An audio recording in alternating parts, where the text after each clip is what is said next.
तो दोस्तों आज मैं बात करने वाला हूं मोस्ट इंपॉर्टेंट टॉपिक पर। आप देखेंगे कि दुनिया में इतनी सारी कंट्रीज हैं, बट इतनी सारी कंट्रीज में से कुछ ही कंट्री ऐसी हैं जहां पे फॉरेक्स ट्रेडिंग लीगल नहीं है। तो वो कौन सी कंट्री हैं और बकायदा आप उस कंट्री में रहते हो। अगर हम बात करें कि कितनी कंट्री अलाउ करती हैं और कितनी कंट्री अलाउ नहीं करती, तो आज की वीडियो में मैं आपको एक्सप्लेन करने वाला हूं कि किन किन कंट्री में रहकर आप फॉरेक्स ट्रेडिंग कर सकते हो और किन किन कंट्री में फॉरेक्स ट्रेडिंग अलाउ नहीं होती।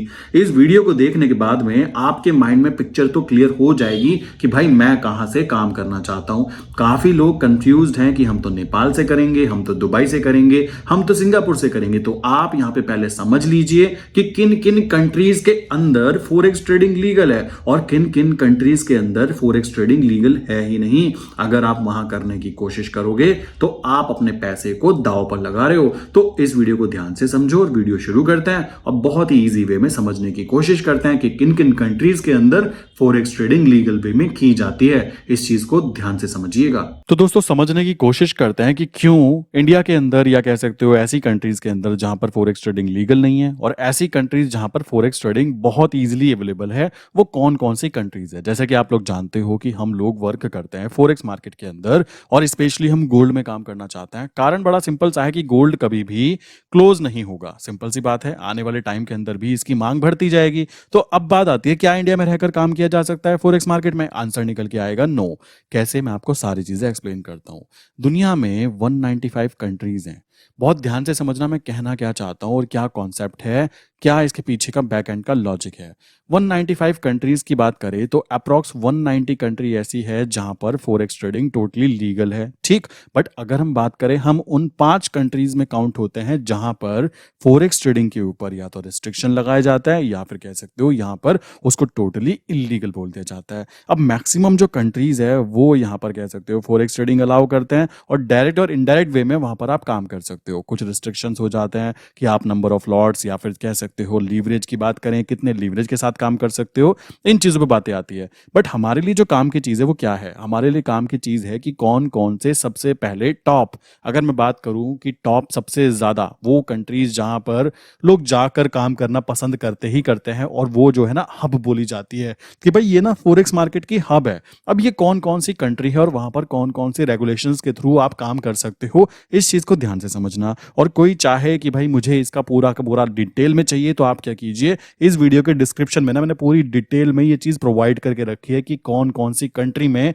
कौन कौन सी अथॉरिटीज होती है और कौन कौन सी तरीके से आप काम कर सकते हो। तो मैंने यहाँ पे कुछ चीजें सर्च करने की कोशिश की तो मुझे यहाँ पे कुछ नंबर्स वाइज देखने के लिए मिला कि भाई सबसे ज्यादा अगर हम बात करें मेजर जो फॉरेक्स ट्रेडिंग हब है, जो मेन की प्लेयर्स हैं ग्लोबल फॉरेक्स मार्केट के अंदर, सबसे पहले बात आ जाती है यूनाइटेड स्टेट। अगर मैं यूनाइटेड स्टेट की बात करूं तो यहां पर कोई भी प्रॉब्लम सामने नहीं आती। आप यहां पर बहुत इजीली वर्क कर सकते हो। 200 टाइम्स तक आपको यहां पे लीवरेज देखने के लिए मिलता है। नेक्स्ट अगर मैं बात करूं यहां पर कौन कौन सी अथॉरिटीज होती हैं जो यहां पर इसको रेगुलेट करती हैं, सबसे पहले जिसको बोलते हैं CFTC और सेकंड है NFA।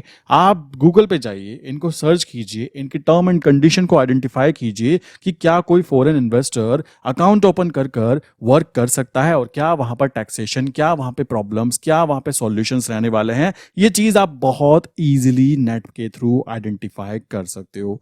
सेकंड अगर मैं बात करूं जो फॉरेक्स मार्केट का सेकंड हब काउंट किया जाता है, जिसको हम कहते हैं यूनाइटेड किंगडम, ठीक। यूनाइटेड किंगडम की बात करें तो यहां पर भी कंडीशन ये निकल कर आती है कि ग्लोबल लीडर्स, जितने भी ग्लोबल मार्केट के कह सकते हो बड़े बड़े ब्रोकर्स हैं, वो मैक्सिमम यहां से ही रिलेशन रखते हैं। और यहां पर लंदन के अंदर जो ग्लोबल फॉरेक्स हब काउंट किया जाता है उसकी बात करें तो वहां पर जो रेगुलेटर है उसको बोलते हैं FCA। अब काफी लोग कहेंगे आप ये डाटा शेयर कर रहे हो, CFTC क्या है, NFA क्या है, FCA क्या है। देखो मैं आपको बोलना चाहूंगा, अगर आप इसमें फ्यूचर क्रिएट करना चाहते हो तो आप किसी एक कंट्री को आइडेंटिफाई करो, उनके रूल्स एंड रेगुलेशंस को अच्छे से आइडेंटिफाई करके अपने पैसे को काम पर लगाओ। और एक बात ध्यान रखना, यहां पर जो भी मैं आपको इंफॉर्मेशन दे रहा हूं ना कि ये मेजर फॉरेक्स करेंसी पेयर्स के अंदर काम करने के लिए आप इन कंट्रीज में वर्क कर सकते हो, ये 100% लीगल है। जिस तरीके से इंडिया के अंदर जैसे जीरोधा में हम काम करते हैं, सिंपल सी बात है। ठीक, इसी तरीके से हम फायर्स में काम करते हैं या एलिस ब्लू में काम करते हैं, जैसे ये वाले ब्रोकर इंडिया में लीगल है और इनको रेगुलेट कौन करता है? इनको सेबी रेगुलेट करता है। सेम टू सेम यहाँ पर आप नोटिस करोगे तो वहां पर भी लाइक यूनाइटेड किंगडम के अंदर जो भी ब्रोकर्स हैं वो इन सब चीजों के अंडर काउंट होते हैं। इस बात को ध्यान से समझना। यूनाइटेड किंगडम में अगर एफसीए की बात की जाए तो एक्चुअल में वो सेबी की तरह एक रेगुलेटर है जो कि रेगुलेट करता है फॉरेक्स मार्केट को यूनाइटेड किंगडम के अंदर, और उसके अंडर काउंट होते हैं मल्टीपल ब्रोकर्स। मैं ब्रोकर का नाम नहीं लेना चाहूंगा बिकॉज कोई भी ब्रोकर की इसमें काम कीजिए, मेन है पहले आप आइडेंटिफाई कीजिए। देन उसके बाद बात करें नेक्स्ट, अगर मैं बात करूं हमारा यहाँ पे जो मोस्ट इंपॉर्टेंट एक और आता है जिसके अंदर फॉरेक्स ट्रेडिंग बहुत ईजिली अलाउ है, जिसको बोलते हैं जापान। जापान के अंदर आप देखोगे तो ये भी एफएसए यहाँ पर इसको रेगुलेट करता है और यहाँ पर भी फॉरेक्स मार्केट करना बहुत ही इजी प्रोसेस काउंट किया जाता है। नेक्स्ट स्टेप की बात करें जो कि आ जाता है मोस्ट ब्यूटीफुल सिटीज के अंदर जो काउंट किया जाता है, जिसकी बात की जाए स्विट्जरलैंड की बात की जाए। ठीक, यहाँ पर आप देखोगे तो यहाँ पर भी लाइक आपको बहुत इजी वे में काम करने के लिए मिल जाता है। क्यों? क्योंकि यहाँ पर बैंकिंग एंड फॉरेक्स मार्केट के लिए इसको जाना जाता है और ये एक बहुत ही स्टेबल लाइक कह सकते हो वर्क करने का प्लेस काउंट किया जाता है फॉरेक्स मार्केट ट्रेडर्स के लिए। देन नेक्स्ट आ जाता है यहाँ पे ऑस्ट्रेलिया। ठीक, ऑस्ट्रेलिया की मैं बात करूं तो ऑस्ट्रेलिया में भी कंडीशंस ये निकल कर आती है कि आप यहाँ पर काम करेंगे तो रेगुलेटेड तो फिर भी करना ही पड़ेगा। इसको रेगुलेट करता है ASIC। ठीक है, नेक्स्ट स्टेप की बात करें जो लाइक मेरा भी फेवरेट है, जिसको हम बोलते हैं सिंगापुर। सिंगापुर की बात करें तो यहाँ पे जो रेगुलेट करने वाले लाइक कह सकते हो कर रहे हैं वो बहुत ही सेफ सिक्योर तरीके से काम किया जा सकता है। सिंगापुर के अंदर भी आप देखेंगे तो सिंगापुर में मैक्सिमम जो हमारी USD/INR की ट्रेड जब से बंद हुई है तो मैक्सिमम लोग जो शिफ्ट हुए हैं वो सिंगापुर स्टॉक एक्सचेंज पे ही शिफ्ट हुए हैं। बिकॉज ये क्या करते हैं, ये लोग बहुत ही ईजी लाइक अपने लो बना के रखते हैं। जो भी इनके लाइक काम करने का तरीका है वो काफ़ी ज़्यादा इजी काउंट होता है। ये भी एक मेन कारण है कि लोग सिंगापुर में काम करना प्रेफर करते हैं। देन बात करें मोस्ट इंपॉर्टेंट जो बहुत ज़्यादा फेमस है लाइक कह सकते हो एक growing hub for forex trading, जिसको हम बोलते हैं यूनाइटेड अरब एमिरेट्स, मतलब दुबई। दुबई का नाम आते ही लोग फॉरेक्स मार्केट की बात करने लग जाते हैं बिकॉज ऑफ टैक्सेशन के प्रॉफिट के कारण बात की जाती है। बाकी जगह पर ध्यान रखना, टैक्सेशन लगता ही लगता है। टैक्सेशन के साथ में काफ़ी जगह क्या है, रूल्स एंड रेगुलेशंस बहुत ही ईजी हैं और काफ़ी जगह पे क्या है टैक्सेशन है 30% तक, 20% तक। इसलिए हम उन लोगों की बातें कम करते हैं बिकॉज हमारे इंडिया में भी 30% टैक्स है बट यहाँ पे फॉरेक्स ही लीगल नहीं है। बट दुबई में टैक्सेशन की बात करें तो एक बड़ी अमाउंट आपको टैक्स फ्री देखने के लिए मिल जाती है और उसके बाद जो टैक्स लगता भी है वो बहुत ही छोटी लाइक कह सकते हो क्वांटिटी पे लगता है। देन बात करें मैक्सिमम लोग जो काम करते हैं वो यूनाइटेड अरब एमिरेट की बात करें दुबई में करते हैं। फिर बात आ जाता है नेक्स्ट जो कि मोस्ट इंपॉर्टेंट, ये भी एक इंपॉर्टेंट काउंट होता है। बहुत सारे लोग यहाँ से भी काम करना पसंद करते हैं, जिसको बोलते हैं जर्मनी। बट यहाँ पे दिक्कत बस एक है, यहाँ पे टैक्सेस का काफ़ी ज़्यादा प्रॉब्लम क्रिएट होता है। आप टैक्सेस अगर रीड करोगे तो यहाँ पर काफ़ी ज़्यादा टैक्सेस है बट यहाँ पे एक स्ट्रॉन्ग ट्रेडिंग मार्केट आइडेंटिफाई की जाती है। कारण क्या है? स्टेबिलिटी। कारण क्या है? यहाँ पे जो रेगुलेटर्स होते हैं वो बहुत ही ज़्यादा सख्त काउंट होते हैं, जो कि लाइक मुझे यहाँ तक याद है BAFIN करके रेगुलेटर है, वो रेगुलेटर की बात की जाए तो यहाँ पे काउंट किया जाता है। अब कुछ कंट्रीज ऐसी हैं जो कंट्रीज लाइक इकोनॉमिकल कंडीशन के कारण, पॉलिटिकल रीजंस के कारण, या फिर कह सकते हो वहाँ के लोगों में उस कंट्री की गवर्नमेंट का ही भरोसा ना हो। समझ रहे हो कि वहाँ के लोगों पे गवर्नमेंट ही शक करे कि मालिक तुम तो नुकसान ही कराओगे, तुम्हारा तो पोपट ही कटना है। तो उस पर्टिकुलर जगह की बात करें तो उनमें कुछ कंट्रीज निकल कर आती हैं। सबसे पहला नाम जो उसके अंदर होगा ना, मैं बोलना चाहूंगा वो होगा चाइना के अंदर। आप कहेंगे चाइना में ऐसा क्यों है? चाइना के अंदर बात की जाए ना तो फॉरेक्स ट्रेडिंग बहुत ही ज्यादा रेगुलेटेड है। लिमिटेड लाइसेंस ब्रोकर को ही यहाँ पर काम करने के लिए अलाउ किया जाता है। देन सेकंड नंबर पे बात करें, मैं यहाँ पे इंडिया को ना तीसरे चौथे पांचवें पे रखना चाहूंगा। सेकंड नंबर की बात करें तो यहाँ पे बात आ जाती है नॉर्थ कोरिया की। नॉर्थ कोरिया सब लोग जानते हो क्या कंडीशन है, तो वहां तो फॉरेक्स मार्केट की तो बात करना ही आई थिंक बेकार है। क्यों? आइसोलेटेड फाइनेंशियल सिस्टम है, उनकी करेंसी की वैल्यू के बारे में कोई आइडेंटिफाई करना ही नहीं चाहता और पता करके करेगा क्या उसके अंदर। देन बात आ जाती है नेक्स्ट स्टेप की बात करें, जिसके अंदर लाइक यहाँ पे इराक की बात करूं, इराक के अंदर भी यही कंडीशन है। और इसी तरीके से अफगानिस्तान की बात करूं, ठीक वहां पर अगर आप फॉरेक्स ट्रेडिंग करोगे और सफारी लाइक फरारी लेके घूमोगे देन आपके साथ क्या होगा आपको पता ही है। सो यहाँ पर भी लिमिटेड एक्सेस है, बिकॉज क्यों, इकोनॉमिकल और पॉलिटिकल इनस्टेबिलिटी के कारण। पता लगा आपने पैसा कमाया और आपका पैसा गायब हो गया, तो ये भी कारण है यहाँ पे देखने के लिए मिलता है। अब बात आती है, इन सब की तो बात हो गई जहाँ पे लाइक कह सकते हो रिस्ट्रिक्शन लगाए जाते हैं, इम्पोज किए जाते हैं, क्यों, इकोनॉमिकल एंड पॉलिटिकल रीजन के कारण। अब बात आती है सबसे बड़ा, यहाँ पर भी बात की जाए हमारी, लाइक अगर मैं बात करूँ इंडिया की, तो इंडिया के अंदर क्या है, इंडिया में तो मैंने आपको बताया था यहाँ पर दोनों कंडीशन है। यहाँ पे क्या है, इकोनॉमिकल भी है, इकोनॉमिकल मीन्स हमारी करेंसी ब्रेक होती जा रही है, प्लस उसको छुपाने के लिए पॉलिटिकल पार्टीज ने क्या किया, पॉलिटिकल रीजन के तहत यहाँ पर क्या किया, रेस्ट्रिक्शन कर दिया। किस चीज को, रिटेल ट्रेडर को भी, लाइक रिटेल फॉरेक्स ट्रेडिंग वो भी रेस्ट्रिक्ट कर दी गई, जो पेयर्स इन्वॉल्व हुआ करते थे आईएनआर वाले, और जो रेगुलेट किए जाते थे आरबीआई के द्वारा और सेबी के द्वारा। तो यहाँ तो अलग ही लेवल का एक कह सकते हो पूरा का पूरा सिस्टम चल रहा है। बट मुझे एक चीज सोचने की यहाँ पे निकल कर आती है, मैं यहाँ पे देख रहा हूँ कि लाइक आप दिमाग लगाइए, मान लीजिए मैं एक बिजनेसमैन हूँ, मैं बात करता हूँ, मैं जीरोधा की बात कर रहा हूँ एग्जाम्पल के तौर पर, मैं जीरोधा की बात कर रहा हूँ एग्जाम्पल के लिए। जो जीरोधा के मालिक हैं, अगर बात की जाए, जीरोधा के मालिक खुद कहते हैं कि भाई फॉरेक्स ट्रेडिंग रोक दी इंडिया के अंदर, ये गलत किया, इससे क्या होगा फॉरेक्स ट्रेडिंग। ध्यान से समझना मैं कहना क्या चाहता हूँ। मान लीजिए मैं जीरोधा का मालिक हूँ, जबकि मैं हूं नहीं, मैं एग्जांपल के तौर पे बोलता हूँ, मैं बार बार बोल रहा हूँ कि फॉरेक्स ट्रेडिंग गलत रोकी। फॉरेक्स ट्रेडिंग रोकने से क्या होगा, इनलीगल फॉरेक्स ट्रेडिंग बढ़ेगी, लोगों का मार्केट में से विश्वास हटेगा, जो चीज इतने टाइम से चल रही थी उसको बंद करने का कोई लॉजिक नहीं है, इससे मुझे भी बिजनेस में लॉस हो रहा है। ये सारी चीजें मुझे पता है और मैं ये चीजें खुल्लम खुल्ला बोल रहा हूँ, लाइक ट्विटर पे, लाइक कह सकते हो इंस्टाग्राम पे, सब जगह पे मैं बातें बोलता जा रहा हूँ।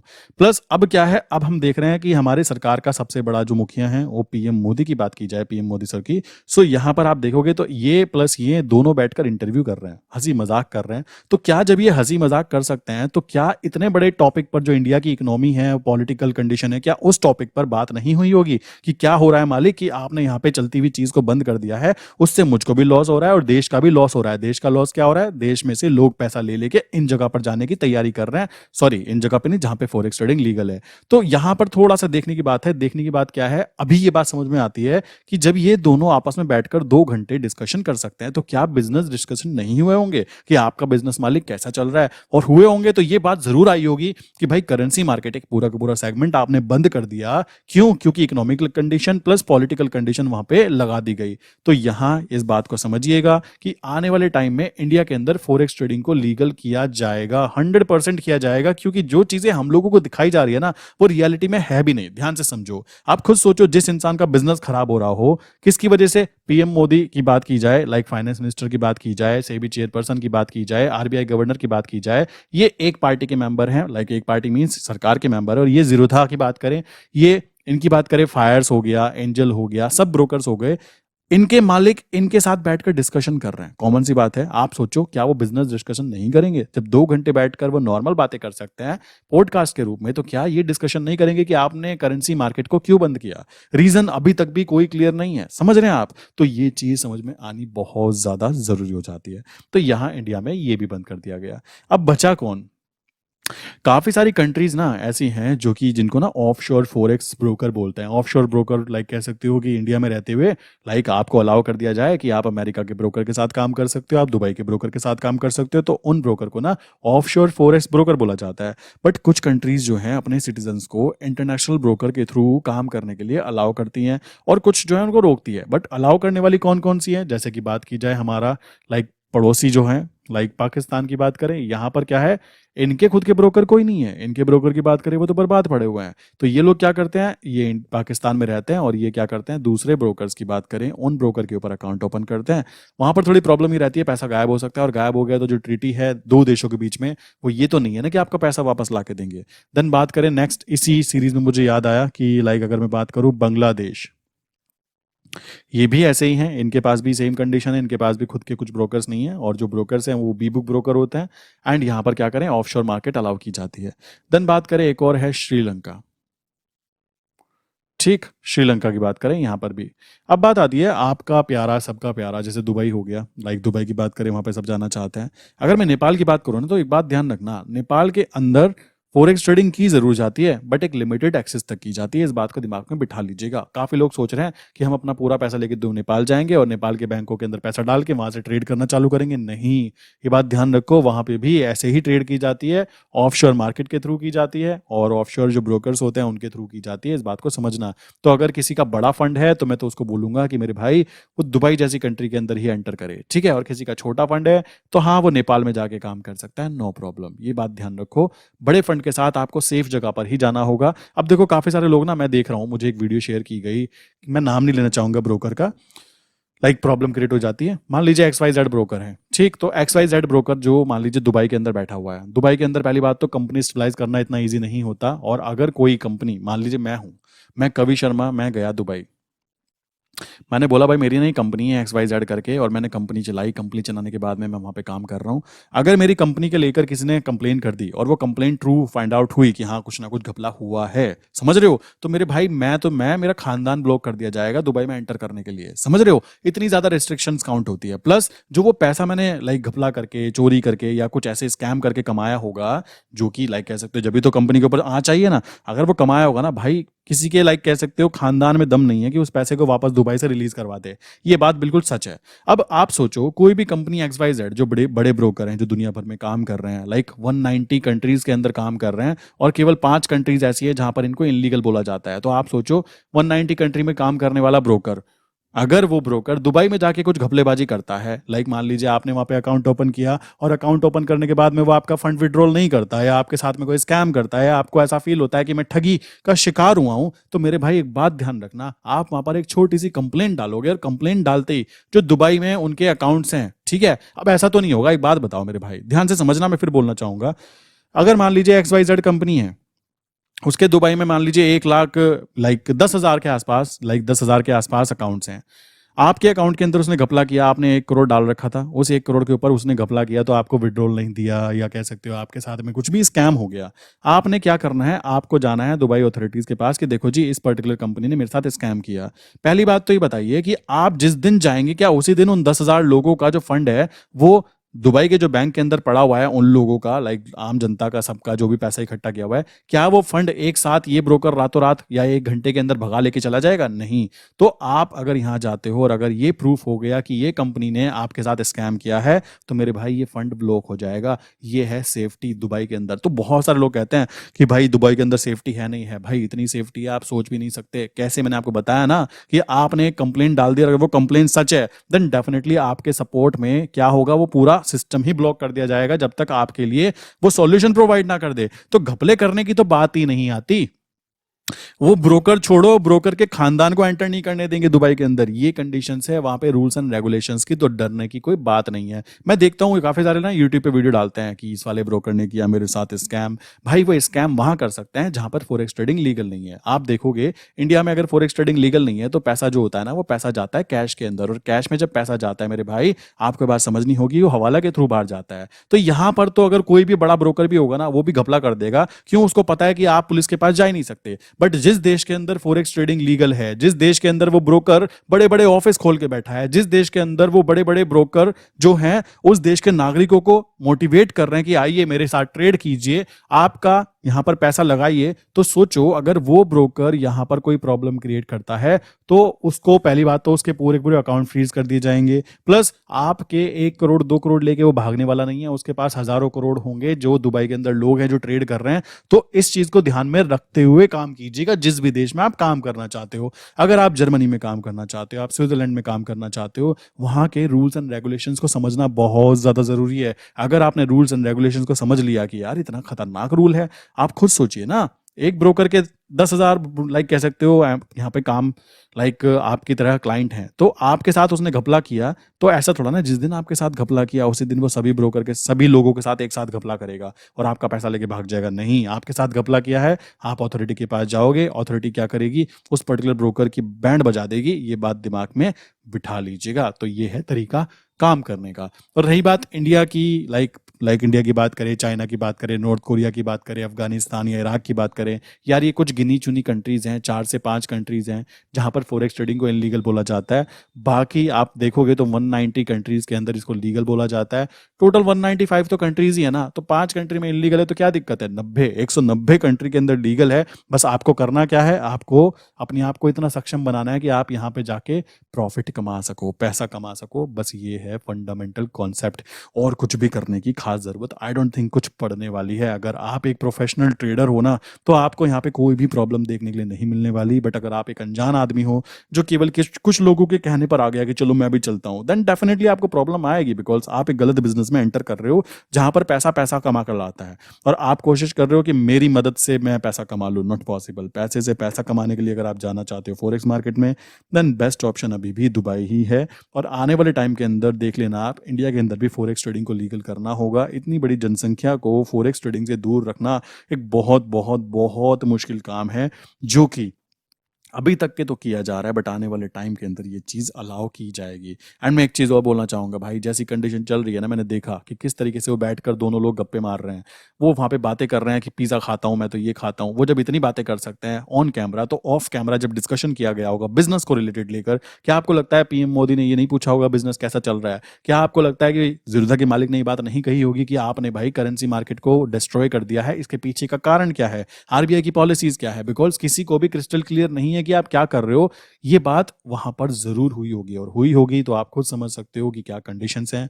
लोग सोच रहे हैं कि ज़ीरोधा के मालिक जो हैं, ज़ीरोधा लाइक बीजेपी या पीएम मोदी के अगेंस्ट है, बट आप सोचो ये दोनों बैठकर तो गप्पे मार रहे हैं भाइयों, क्या चल रहा है? तो इसका मतलब क्या है, बैक एंड का जो गेम है वो कुछ ना कुछ पॉजिटिव ही है। आने वाले टाइम में आपको शायद इस पर भी एक पॉजिटिव न्यूज़ दिख जाए, प्लस आने वाले टाइम में यहाँ पर फोरेक्स मार्केट के ऊपर भी एक पॉजिटिव न्यूज़ देखने के लिए मिल जाए।